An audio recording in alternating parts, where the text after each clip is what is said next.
Untuk kisah kali ini ada sebuah cerita yang ditulis oleh akun Twitter yang bernama @dioseta. Sebelum kita masuk ke ceritanya, teman-teman tekan dulu tombol like video ini dan jangan lupa tekan juga tombol subscribe channel ini dan nyalakan juga lonceng notifikasinya agar tidak ketinggalan cerita-cerita baru dari channel ini.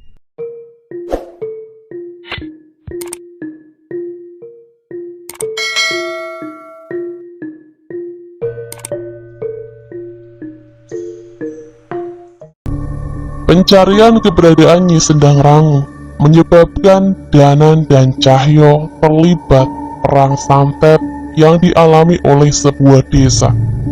Gimana ceritanya? Langsung saja yuk kita masuk ceritanya. Sekali lagi Vespa tua milik Cahyo berhasil membawa kami tiba di sebuah perkampungan yang cukup terpencil di daerah Gunung Timur. Sebuah perkampungan yang cukup padat dengan pasar yang masih tradisional digelar di dekat pintu masuknya. "Nan, jajan dulu gimana?" ucap Cahyo yang menghentikan motornya tak jauh dari bakul kue di pasar itu. "Gak lapar, makan nasi sekalian gimana?" balasku. "Ya lapar, tapi itu loh, lemper, getuk, dan jujur manggil-manggil minta dibeli," lanjut Cahyo. "Ya bener sih ucapanmu, kalau lapar lagi tinggal makan lagi." Kali ini aku setuju dengan Cahyo setelah melihat berbagai jajanan kampung yang digelar di pasar itu. "Monggo mas, jajan dulu," ucap seorang ibu yang menawarkan dagangannya di hadapan kami. "Iya bu, kayaknya enak semua ini," jawab Cahyo yang dengan sigap mengambil beberapa kue dalam sebuah kantong plastik. Aku mengambil beberapa jajanan dan menaruhnya di kantong kresek yang sedang dibawa Cahyo. Sementara itu tidak jauh dari posisi kami berada, terdengar suara kerumunan orang yang berjalan, seolah mengiringi sesuatu. "Bu, itu apa bu?" tanyaku. "Oh itu, lagi ada syukuran kampung ini," balasnya. Aku memperhatikan rombongan itu yang diikuti oleh warga dari berbagai usia, mulai dari anak-anak hingga mereka yang lanjut usia. Sebuah gunungan tumpeng dan berbagai hasil alam dibawa oleh rombongan itu. "Lah, memangnya mereka itu mau kemana, Mbok?" tanya Cahyo sambil mengunyah kue cucur yang baru saja dia beli. "Ke Sendang, biasanya kami mengadakan syukuran di pinggir Sendang di dalam hutan. Di sana kami akan menghabiskan bersama semua berkat yang dibawa sambil bermain air di Sendang itu," jawab ibu itu. Aku dan Cahyo saling bertatapan. Setidaknya kami tidak perlu susah-susah untuk mencari Sendang yang dimaksud oleh Raden Anjar. Sambil duduk dan menikmati cemilan pasar, kami menyaksikan iring-iringan yang sebentar lagi lewat di hadapan kami. Suara musik disetel menggunakan pengeras suara yang didorong dengan gerobak. Awalnya kami melihat rombongan itu seperti acara biasa. Sampai akhirnya, mata kami tertuju pada rombongan bagian belakang yang terdengar lebih sepi. Mereka hanya membawa sebuah galah panjang yang di atasnya tertusuk sebuah kepala. Tunggu, itu benar sebuah kepala?" Nan, itu benar kepala manusia?" tanya Cahyo padaku. Aku mendekat dan memastikannya saat rombongan pembawa kepala itu lewat di hadapan kami. "Iya Cahyo, itu beneran kepala. Mbok, ini sebenarnya acara syukuran apa toh?" tanyaku pada ibu penjual kue itu. "Wajar kalau pendatang seperti kalian kaget. Ini syukuran atas terbebasnya kampung ini dari kekejaman yang dilakukan oleh orang itu dan kerabat-kerabatnya," ucap ibu itu. "Memangnya apa yang sudah dilakukan orang itu?" tanya Cahyo. Ibu itu menghela nafas. Wajahnya terlihat tidak ingin untuk menjawab pertanyaan kami. Namun akhirnya ia berdiri dan berjalan ke hadapan kami yang sedang duduk di sebelah warungnya. Ia melinting sebagian baju di lengannya, yang menunjukkan sebagian lengan yang terlihat berwarna hitam. Itu kenapa, Mbok? Tanya Cahyo. Santet, tambahku. Ibu itu mengangguk dan kembali menutup lengannya. Beruntung saya bisa selamat, tapi tidak dengan anak dan suami saya, ucapnya dengan mata yang berkaca-kaca. Cahyo segera berdiri dari tempat ia duduk dan mencoba menghibur ibu itu. Apa ini perbuatan dari orang yang kepalanya dipenggal itu? Tanyaku. Benar, dia bangsawan biadab yang tega melakukan apa saja untuk memenuhi keinginannya. Kematiannya adalah berkah bagi warga kampung ini, ucap nenek itu dengan mata penuh dendam mengarah ke rombongan yang baru saja lewat itu. Danan, Cahyo menoleh ke arahku memberikan isyarat untuk memeriksa luka ibu itu. Aku mengangguk dan mengerti maksudnya. Ngapunten, maaf Bu, bisa saya lihat lengannya, ucapku. Ibu itu terlihat bingung, namun tetap menjulurkan lengan yang terluka oleh santet itu. Aku mengambil botol air minum yang ada di tasku dan membacakan doa pembersih yang sudah ku pelajari dari Pak Lek. Sedikit demi sedikit aku menuangkan air yang sudah ku bacakan dengan doa pada bagian lengan yang menghitam itu. Mbok, sesakit-sakitnya luka yang diterima karena santet, ini tidak ada apa-apanya dibandingkan sakit yang diakibatkan oleh dendam yang disimpan terlalu lama.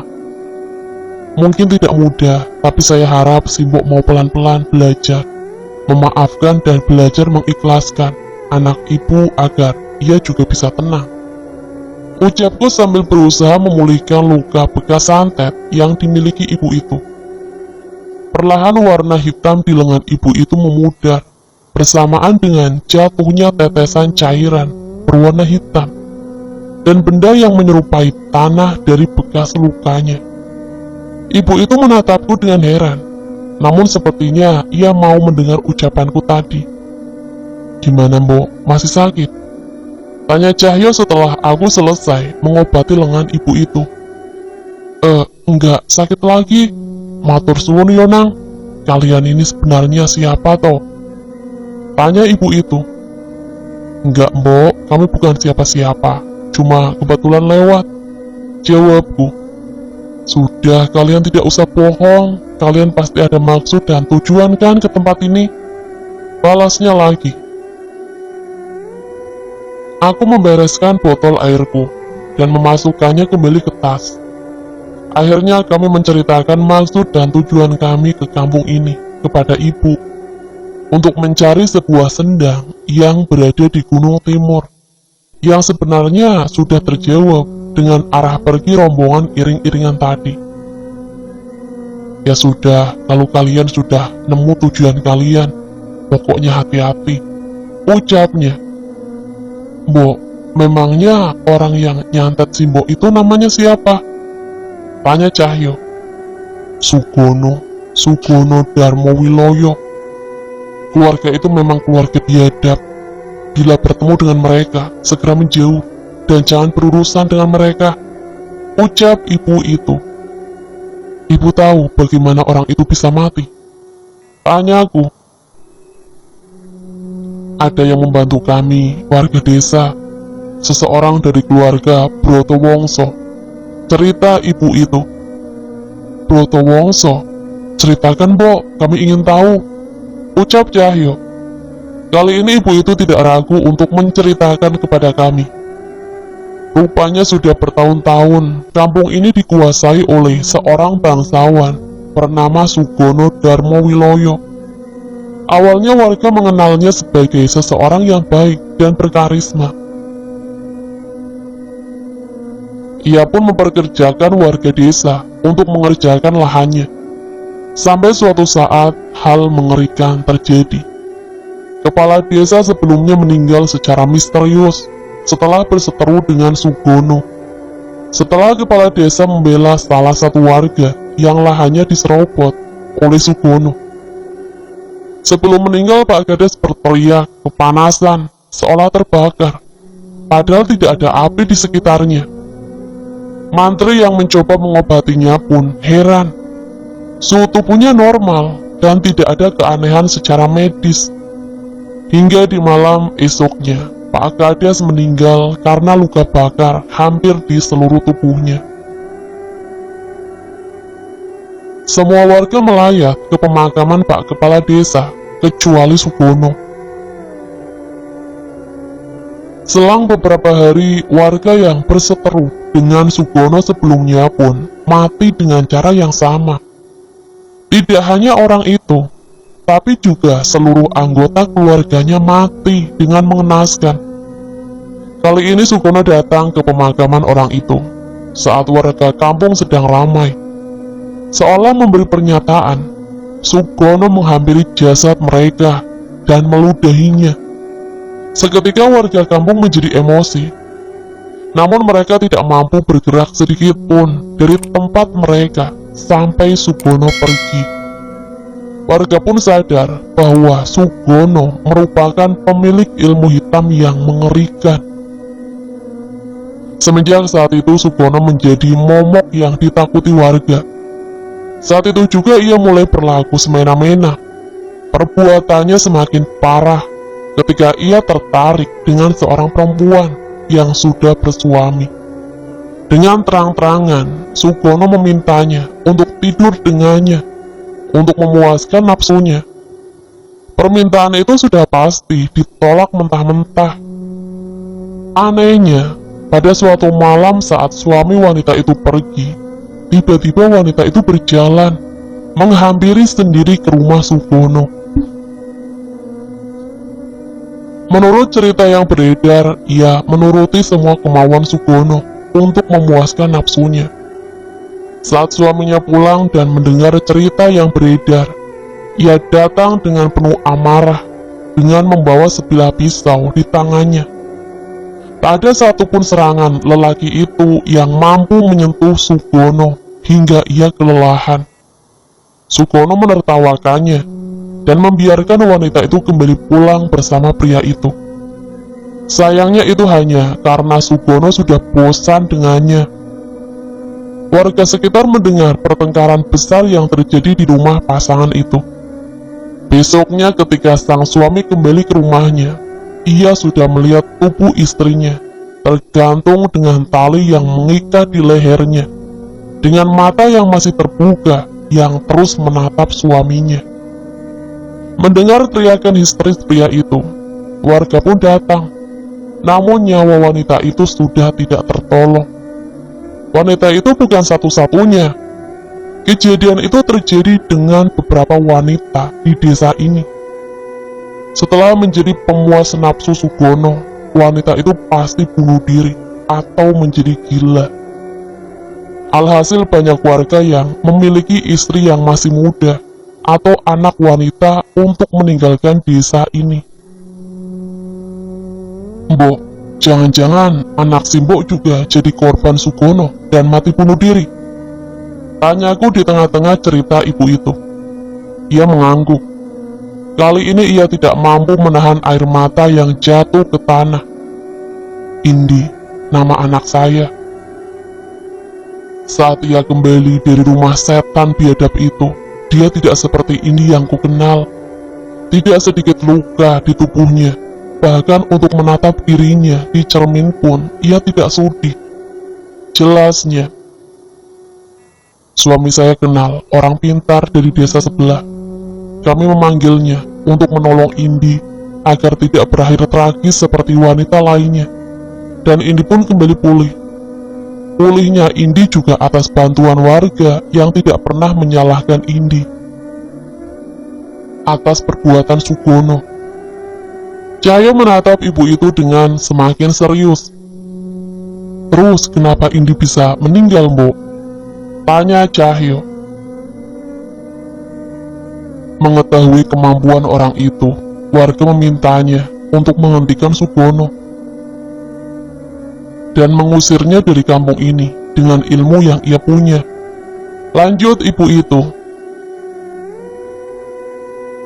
Sayangnya ilmunya kalah, dan besoknya kepala orang pintar itu sudah menggantung di pohon beringin di tengah desa sebagai peringatan ke warga kampung ini.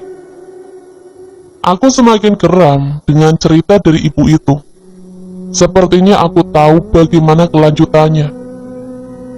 Sugono yang tahu bahwa orang pintar itu adalah kenalan kami juga ikut menyerang kami di tengah malam dengan santet hingga Indi dan suami saya meninggal. Seharusnya saya juga bernasib sama seperti mereka.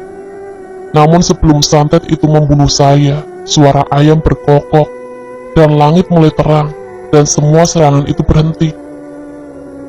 Ibu itu kembali mengusap air matanya.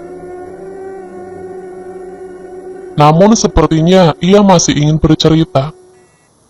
Bu, gue jujur sama lempernya ya, ucap seseorang yang datang berbelanja. Ibu itu membersihkan matanya, pergi melayani pembeli sebentar dan kembali lagi menghampiri kami. Oh iya, sampai lupa, udah cerita banyak tapi saya belum tahu nama kalian, ucapnya. Saya Danan bu, ini teman saya, Cahyo, ucapku. Cahyo mengangguk mengiyakan. Panggil saya Mbok Iem saja. Di kampung ini saya tinggal sendiri, makanya saya jualan di pasar biar bisa ada teman ngobrol. Kalian juga kalau bingung mau nginep bisa di rumah Mbok di belakang pasar. Tapi ya seadanya, ucapnya. Terima kasih Mbok, kalau darurat nanti kami mampir. Tapi saya penasaran, kenapa bisa tiba-tiba ada keluarga Broto Wongso yang membantu desa ini? Balas Cahyo.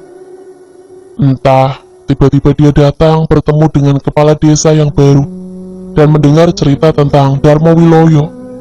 Ia meminta kami mengumpulkan 10 ayam jantan hidup dan kepala kerbau hitam, dan malamnya warga dilarang untuk keluar rumah sama sekali.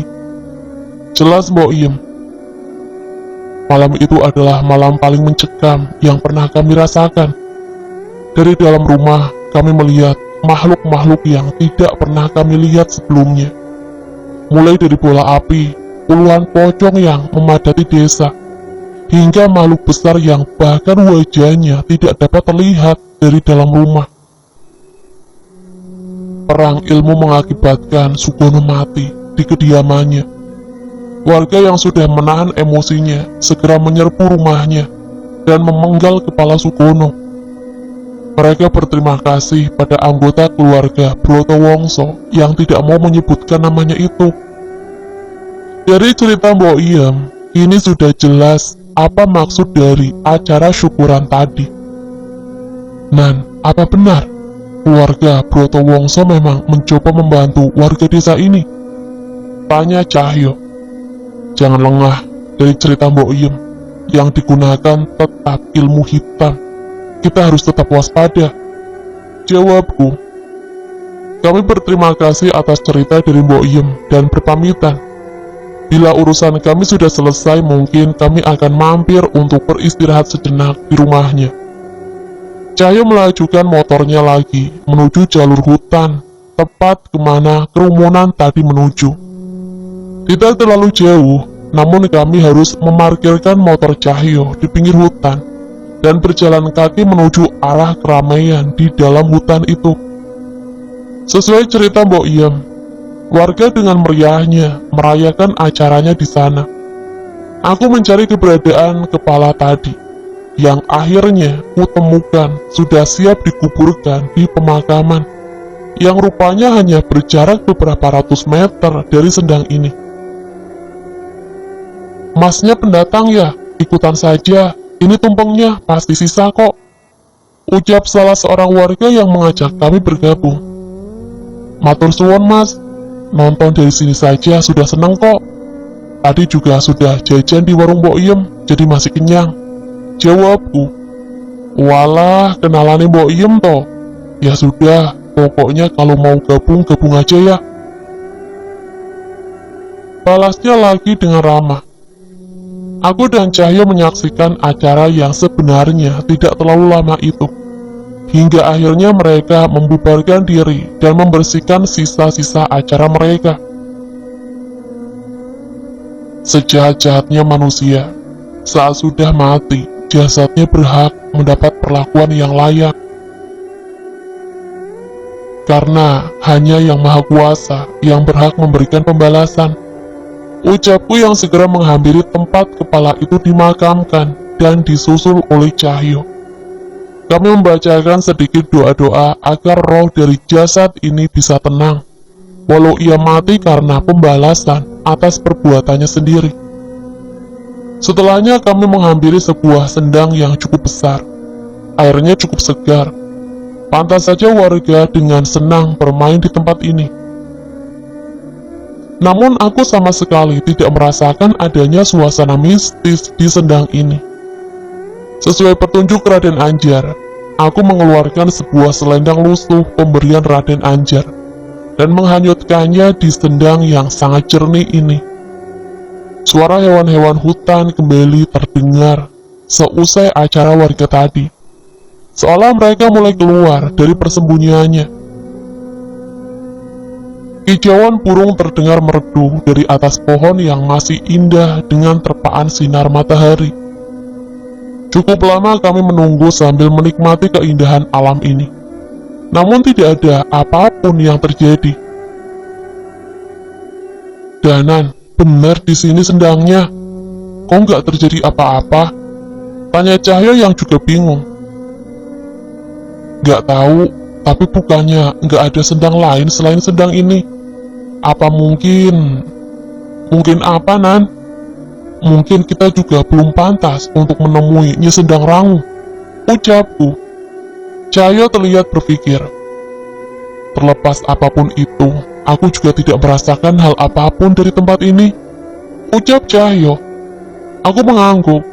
Cahyo segera menghampiri ke arah selendang itu, dihanyutkan, melepas baju dan melompat ke dalam sendang untuk mengambilnya.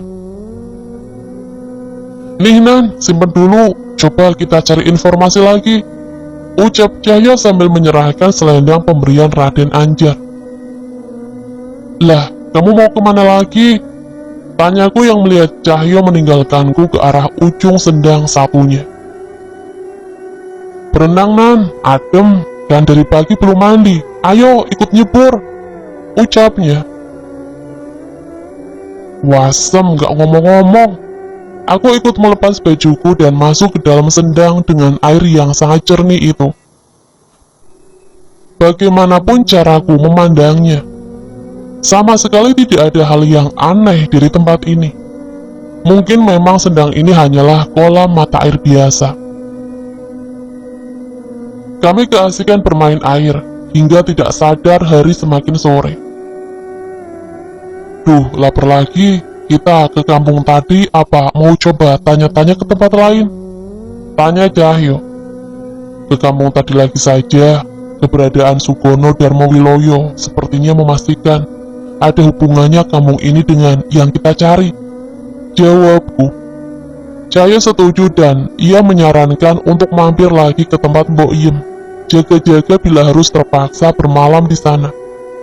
Vespa Cahyo sekali lagi melaju membelah hutan menuju kampung tadi.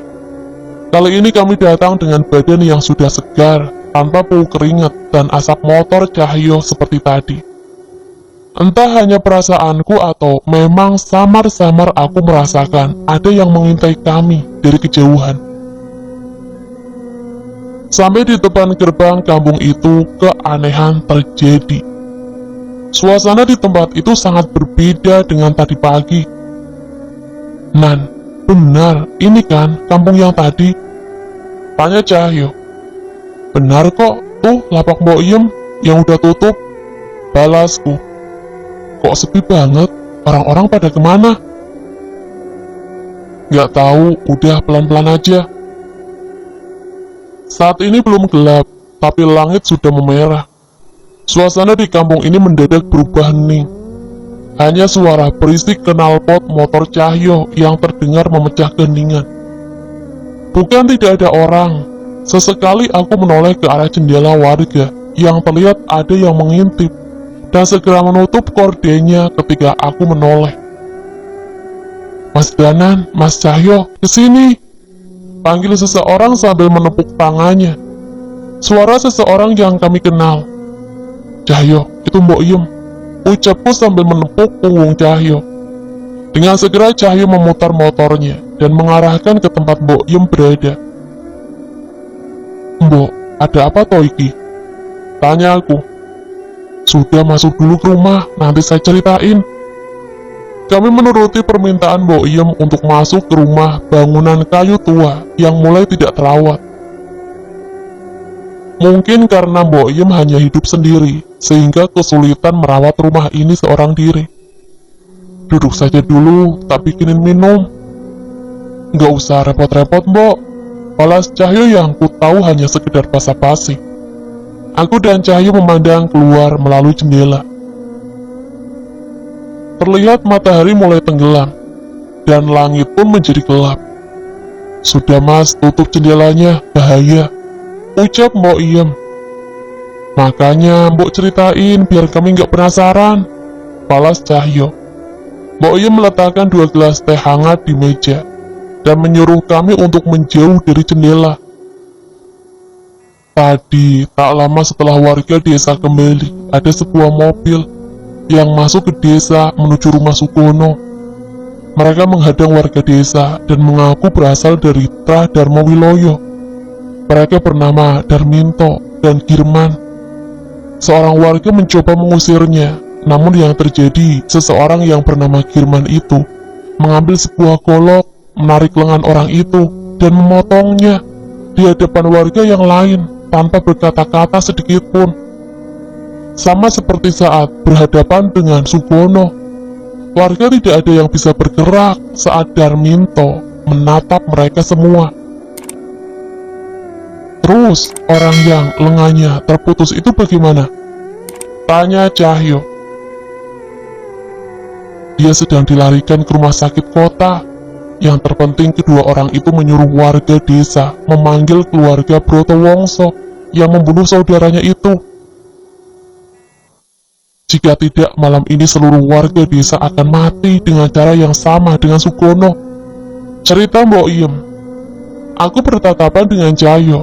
Kami tidak pernah menyangka keadaan akan menjadi seserius ini.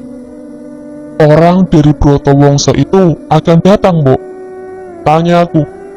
"Entah, tapi kepala desa sudah memanggilnya," jawab Mbok Iem. Malam semakin larut, udara dingin mulai menyelimuti desa. Samar-samar mulai terdengar suara teriakan dari luar. Aku mencoba mengintip melalui jendela, dan terlihat beberapa warga mencoba menyelinap keluar. Sayangnya, mereka dihadang sepasang makhluk berwujud pocong yang menjaga warga agar tidak keluar dari desa. "Kasihan, kalian malah jadi terkurung di desa ini," ucap Mbok Iem. "Mbok, nggak usah khawatir, nggak akan ada yang bisa menyentuh tempat ini," balasku. Aku mulai merasakan kekuatan ilmu hitam yang mulai menyelimuti desa ini. Awalnya aku ingin memasang mantra pelindung. Namun apabila keberadaanku dan Cahyo ketahuan, masalah mungkin akan semakin besar, hingga aku memutuskan hanya menyembunyikan keberadaan rumah ini. Saat ini suasana terasa begitu mengerikan, padahal tidak ada suara apapun. Bahkan kami tidak melihat ke arah luar. Tapi seluruh warga tahu dengan jelas ada kutukan yang siap menanti warga di sini. "Nan, nggak kita coba samperin mereka aja. Siapa tahu mereka kenal Nyai Kanjeng," ucap Cahyo. "Tenang dulu Cahyo, kita pastikan dulu keadaannya. Kita juga harus tahu siapa orang dari Trah Broto Wongso itu. Kalau sudah mulai ada serangan ke warga, pasti kita turun tangan," jelasku. Cahyo setuju dan kembali menunggu. Suara motor terdengar masuk ke dalam desa. Aku mengintip lewat jendela, dan terlihat kepala desa sedang membonceng seseorang bapak parubaya yang membawa berbagai macam barang. Itu orangnya. Dia yang beradu ilmu dengan Sugono, ucap Mbok Iem. Belum sempat memasuki desa lebih jauh, sosok pocong sudah menghadang motor Pak Kades, hingga ia hampir terjatuh. Sepertinya orang itu menyuruh Pak Kades untuk menjauh. Seketika setelah Pak Kades memasuki salah satu rumah warga yang ada di dekatnya, pria parubaya itu menghilang dari tempatnya berdiri. Saat itu juga berbagai macam makhluk halus muncul memenuhi seluruh desa. Itu Banaspati, ucap Cahyo. Terlihat bola api melayang ke arah yang tidak menentu. Beberapa dari bola api itu meledak ke udara, seolah ada yang menangkapnya. Dari arah rumah Sugono muncul makhluk berwujud manusia, tanpa kepala, dengan tubuh yang sudah membusuk. Aku pernah melihat makhluk itu. Tubuh itu seperti tubuh tumbal yang kulihat di desa Tanggul Mayit. Salah satu bola api terhempas ke sebuah rumah warga. Tak lama kemudian seseorang keluar dari rumah itu meminta pertolongan. Tolong suami saya, ucap seorang wanita yang keluar dari rumah. Tak menunggu lama, sosok makhluk berwujud mayat hidup tanpa kepala itu segera mengeruputinya. Wanita itu segera menyesal dan berlari. Ia melihat kemunculan sosok pria yang mengaku berasal dari keluarga Broto Wongso itu dan menghampirinya. Namun bukannya menolong, pria itu malah pergi berlari ke arah rumah Sugono dan membiarkan wanita itu menjadi korban jasa tumbal yang segera mencoba mencapik-capik tubuhnya. Danan, nggak bisa, kita harus ke sana, ucap Cahyo. Mbok Iem, jangan keluar rumah ya, pamitku pada Mbok Iem yang mencoba menahanku. Cahyo berlari dengan cepat menuju arah wanita itu. Aku membaca sebuah mantra untuk menghalau sosok pocong yang mencoba menahan Cahyo. Wanasura! Dengan sebuah teriakan, sontak lengan dan kaki Cahyo dipenuhi kekuatan hingga ia bisa melompat dengan cepat menuju wanita itu. Demi brengsek, udah mati saja, masih ngerepotin, ucapnya sambil mengusir makhluk yang menyerang wanita itu. Satu demi satu makhluk itu terpental.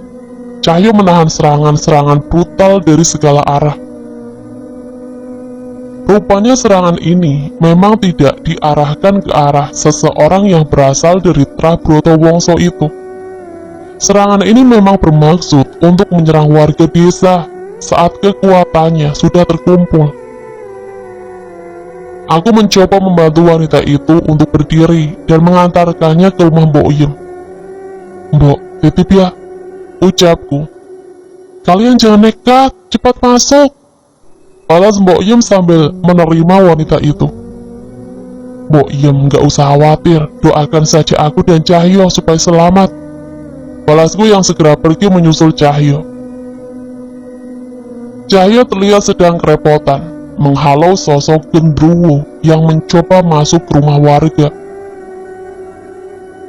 Puluhan Banaspati yang melayang di atas desa itu juga membuatku kerepotan untuk menahan agar tidak menyerang warga desa. Gimana ini Danan? Kalau nggak nyerang, empunya serangan, ini nggak akan berhenti, ucap Cahyo. Kalau kita tinggal, warga desa dalam bahaya, balasku lagi. Ah, sial. Cahyo terlihat sangat kesal ketika tidak mampu menemukan cara untuk menghentikan makhluk-makhluk yang terus bertahan ini. Di satu sisi dari arah rumah Sugono, terdengar suara dentuman yang mengerikan. Aku menoleh ke arah sana dan melihat sosok bayangan raksasa berpakaian kerajaan yang dililit oleh sosok ular berbadan manusia yang terus mencoba menyerangnya. Mereka bukan ingon biasa, Nan. Bakal repot ini, ucap Cahyo. Fokus lindungi warga dulu, kita pikirkan mereka nanti. Aku yang mulai merasa kerepotan, mulai menarik sebuah keris dari dalam sukmaku. Sebuah keris warisan leluhurku yang mampu membuatku memisahkan wujud sukmaku. Cahyo, jaga tubuhku sebentar, biar aku menyelesaikan makhluk yang di atas, ucapku. Cahyo mengerti dan mendekat ke arahku. Dengan wujud sukma, aku bisa melayang ke arah Banaspati yang berada di atas kami, dan menangkalnya satu persatu dengan kekuatan dari keris raga sukmaku. Setidaknya setelah seluruh Banaspati menghilang, kami memiliki sedikit waktu untuk ke medan tempur kedua setelah pembuat kekacauan ini. Cahyo, kita ke rumah Sugono. Kita hentikan mereka secepat mungkin. Teriakku seketika saat kembali ke ragaku. Lah, demit-demit ini gimana? Tanya Cahyo. Mereka baru akan berhenti ketika pengirim teluhnya sudah dikalahkan. Setidaknya sekarang kita punya sedikit waktu. Tidak mungkin aku menghadapi mereka sendirian, balasku. Cahyo mengerti dan segera melumpuhkan demit-demit di sekelilingnya dan membuatnya terpental. Setidaknya demit-demit itu membutuhkan waktu bila ingin mendekat ke rumah-rumah warga. Kami berlari menuju medan pertempuran antar kedua ingon peliharaan kedua Trah. Tak butuh waktu lama hingga keberadaan kami berdua disadari oleh ketiga orang itu. Orang luar tidak usah ikut campur, ucap seorang pria yang kuduga bernama Girman, salah satu dari Trah Darmowiloyo. Dia menghadang kami bersama dengan sosok mayat hidup tanpa kepala. Biar aku saja, makhluk ini sama seperti yang digunakan dukun di desa Tanggul Mayit, ucap Cahyo. Cahyo berhenti dan membacakan doa-doa untuk menenangkan roh yang terjebak di jasad-jasad itu. Sementara aku berlari ke arah Girman dan membacakan mantra ke kepalan tanganku. Tepat saat doa Cahyo selesai, jasad itu kembali terkulai di tanah, dan sosok Girman terlihat dengan jelas. Tanpa menyia-nyiakan kesempatan, aku melepaskan ajian lebur saketi yang menyebabkan Girman terpental dan memuntahkan darah yang berwarna hitam dari mulutnya. Getih ireng, mereka sudah menjual jiwanya pada setan. Hati-hati Cahyo, ucapku. Melihat saudaranya terluka, Darminto tidak terima dan mencoba menyerang kami. Namun aku berhasil menahannya dengan mudah. Mungkin karena sebagian kekuatannya terfokus pada Ingon yang bertarung dengan orang dari keluarga Protowongso itu.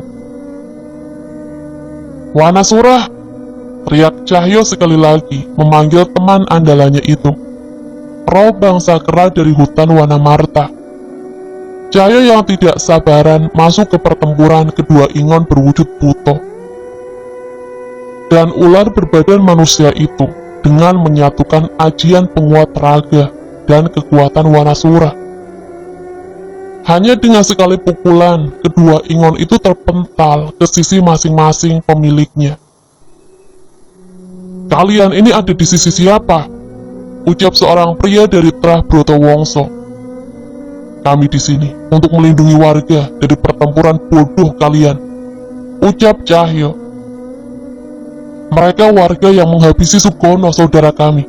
Mereka pantas mati, ucap Darminto dengan wajah yang penuh emosi. Aku memandang Darminto yang mendekat ke arah Cahyo. Kami juga kesini atas petunjuk dari Nyai Kanjeng, ucapku. Kalau begitu, seharusnya kalian membantu kami menghabisi orang itu dan warga yang sudah membunuh Sugono, bukan menyerang kami, teriak Girman sambil menahan sakitnya. Aku hanya bilang, kami kesini atas petunjuk Nyai Kanjeng. Bukan berarti kami ada di pihak kalian. Balasku yang tetap waspada dengan situasi yang tidak bisa ditebak ini. Nyai Kanjeng, nenek pecundang itu sudah tidak pantas menjadi pemimpin Trah kami. Bahkan ia tidak memiliki keturunan untuk melanjutkan wasiatnya, ucap Darminto. kalian salah. Dia memiliki keturunan, seorang anak berhati besi yang akan menghentikan perbuatan keji kalian, para pendahulunya. Jelasku. Firman dan Darminto saling bertatap muka. Sepertinya mereka tidak percaya dengan perkataanku. Tidak mungkin, anak dan suaminya sudah mati. Kalau memang ada, berarti dia adalah anak haram yang akan menjadi aib keluarga kami dan harus segera dihabisi, balas Girman. Cahyo yang mendengar ucapan Girman merasa emosi. Heh, dengar dukun bodoh. Haram atau tidaknya manusia bukan ditentukan dari rahim siapa dia lahir, tapi dari perbuatan dan tingkah lakunya semasa hidup. Di mata kami kalianlah yang jauh lebih hina darinya, ucap Cahyo. Girman yang merasa kesal dengan ucapan Cahyo membaca sebuah mantra dengan tatapan keji ke arah Cahyo. Sepertinya ia memanggil sosok mayat hidup tanpa kepala yang ternyata bersemayam di tanah sekitar rumah Sugono. Duh, makhluk itu lagi. Jangan-jangan kalian temenan sama dukun di desa Tanggul Mayit itu? Tanya Cahyo dengan tatapan yang sedikit meremehkan. Girman sedikit terhenyak mendengar ucapan Cahyo. Jadi kalian yang menghalangi kami mengumpulkan 100 tumbal di desa itu. Kalian dari Trah Rojo Bedes, ucap Girman. Aku dan Cahyo saling menatap. Kami ingin tertawa, namun keadaan saat itu tidak memungkinkan untuk itu. Rupanya benar, mereka memiliki hubungan dengan dukun itu. Iya, aku Cahyo dari Trah Rojo Bedes yang akan menghentikan pertempuran Bodo Darmowiloyo dan Broto Wongso, ucap Cahyo. Mas Darminto, aku tahu cara membalas mereka, ucap Girman yang segera menorehkan pisau ke telapak tangannya hingga darah menetes dengan deras ke tanah. Ia membacakan sebuah mantra hingga terdengar suara mengerikan dari berbagai penjuru hutan di sekitaran desa ini. Darah hitam ini untuk kalian yang bisa membawa nyawa dari desa ini. Seketika roh arwah penasaran, demit alas, dan makhluk-makhluk dari berbagai wujud yang ada di sekitaran desa ini mendekat ke arah kami, tergiur dengan darah Girman yang menetes di tanah. Habisi seluruh desa dan darah ini menjadi milik kalian, ucap Girman dengan puasnya. Seketika aku dan Cahyo merasa panik dan ingin segera kembali ke desa. Namun Ingon Darminto menahan kami. Hai, jangan diam saja.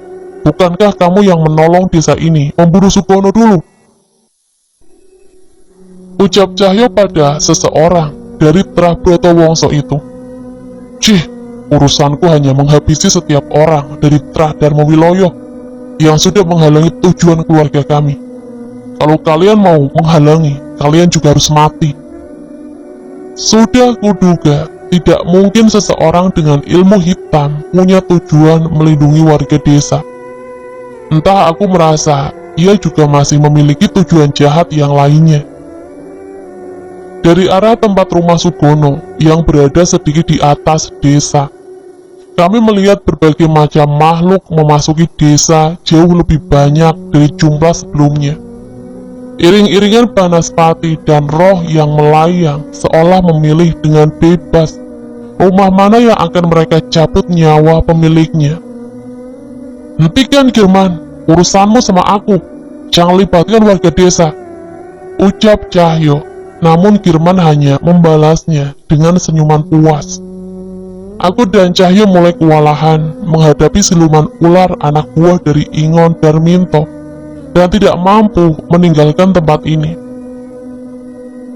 Gak ada cara lain Cahyo, aku harus ke desa dalam wujud Sukma, ucapku sambil menggenggam keris raga Sukma di dadaku. Jangan bodoh, ragamu bisa dihabisi dengan mudah oleh mereka. Lagi pula kamu sendiri bisa apa melawan demit sebanyak itu? Tahan Cahyo. Ucapan Cahyo benar, namun tidak mungkin aku membiarkan warga desa mati begitu saja.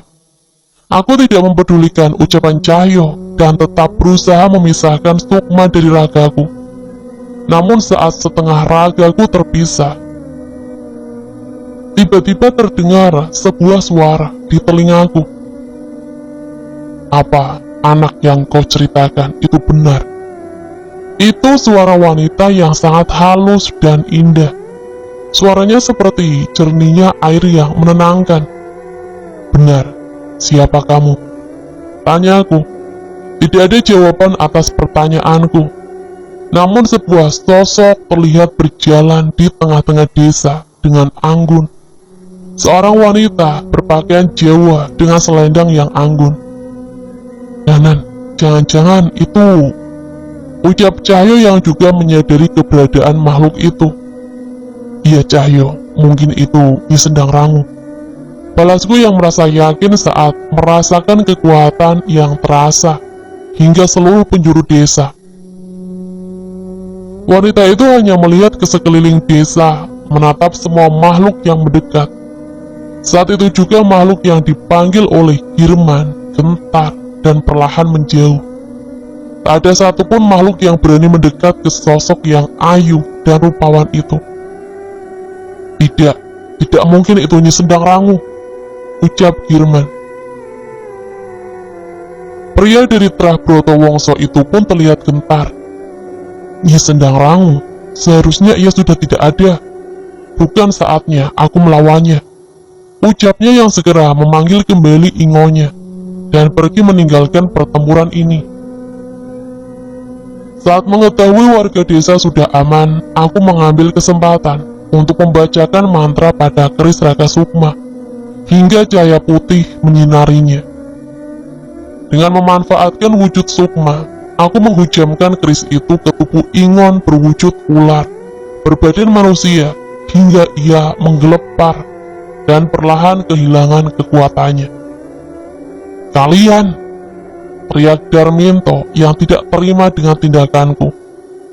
Girman memperhatikan sekitarnya. Tidak ada lagi makhluk yang tertarik dengan darah hitamnya. Ini mereka hanya tinggal berdua tanpa ada perlindungan dari siapapun.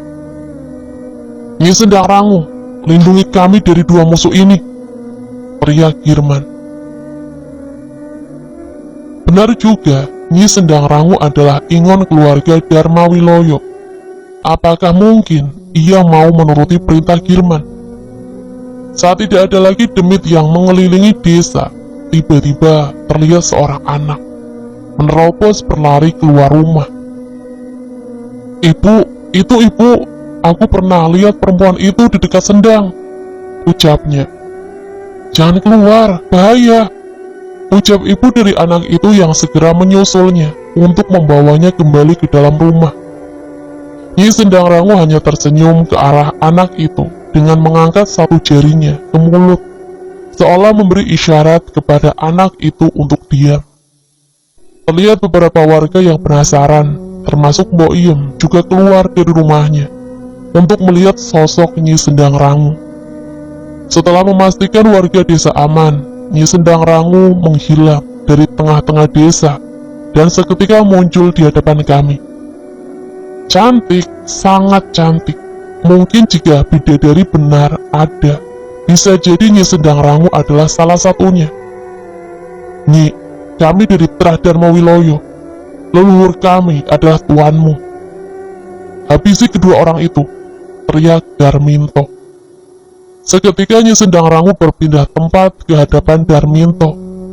Dihadangnya Nyi Sendang Rangu, tidak secantik tadi. Wajahnya berubah menjadi hitam, mengerikan dengan mata yang memutih. Jangan salah paham, hubunganku dengan leluhur kalian bukan tuan dan ingon. Aku melindungi mereka karena keinginanku sendiri. Nyi Sendang Rangu dengan suara yang mengerikan. Saat itu juga tubuh Darminto terlihat ketakutan. Girman hanya mampu menatap kejadian itu dari jauh tanpa bergerak sedikit pun. Tak berapa lama setelahnya, sesuatu tertarik dari tubuh Darminto dan Girman yang membuatnya tergulai tak berdaya di tanah. Nyi, apa yang Nyi lakukan? Tanyaku. Sosok Nyi Sendang Rangu kembali seperti semula dan mengarah ke arah kami. Aku menahan sukma mereka, agar mereka tidak mencoba mencelakai warga desa lagi. Ucapnya. Aku menoleh ke arah Cahyo. Sedari tadi aku tidak mendengar suaranya sama sekali. Di sebelahku Cahyo terlihat terpaku dengan mulut yang menganga dan mata yang terheran-heran. Cantik ya Nan, Sekar kalah cantik, ucap Cahyo dengan polos. Dengan segera aku menarik sarung dari tangannya dan melemparkannya ke wajahnya. Yang sopan. Umurnya ratusan kali umurmu itu, ucapku. Maaf Nyi Sendang Rangu, saya Danan, teman saya ini Cahyo. Maksud kami kesini memang mencari Nyi Sendang Rangu atas petunjuk Raden Anjar, ucapku. Nyi Sendang Rangu menghampiri kami dengan wajah yang sangat ramah. Saya sudah membaca maksud kalian. Saya hanya mau memastikan sekali lagi, apa kalian benar-benar memilih untuk memihak Trah Darmo Wiloyo seperti kedua orang ini? Tanyanya. Kali ini Cahyo yang maju menghampiri Nyi Sendang Rangu. Jujur nih, kami tidak ingin berpihak pada siapapun, tapi ada seorang anak. Tidak, sekarang ada dua anak yang bernama Mustika, anak dari Nyai Kanjeng, dan Ajeng, anak dari Raden Anjar, yang menginginkan orang tuanya bisa hidup menemani mereka, ucap Cahyo. Walaupun orang tua mereka sudah membunuh banyak orang tanpa belas kasihan, saut Nyi Sendang Rangu. Mereka akan mendapat balasannya, Nyi. Namun balas dendam dari musuh-musuhnya juga mengorbankan banyak nyawa tidak berdosa. Kami terpaksa berada di pihak Nyai Kanjeng untuk mencari petunjuk cara menghentikan perseteruan ini. Jelasku. Nyi Sendang Rangu terlihat berpikir, sepertinya ia juga merasakan kekalutan di dalam dirinya. Lagi pula sudah ratusan tahun semenjak ia hidup berdampingan dengan keluarga atau manusia lainnya. Aku mengerti, sekarang lebih baik kalian kembali ke tempat anak itu. Saat keberadaan anak pemimpin Trah diketahui, akan sangat banyak musuh yang mengincarnya, ucap Nyi Sendang Rangu. Lalu Nyi Sendang Rangu bagaimana? Apa bisa membantu kami? Tanya aku. Saya akan tetap di sini.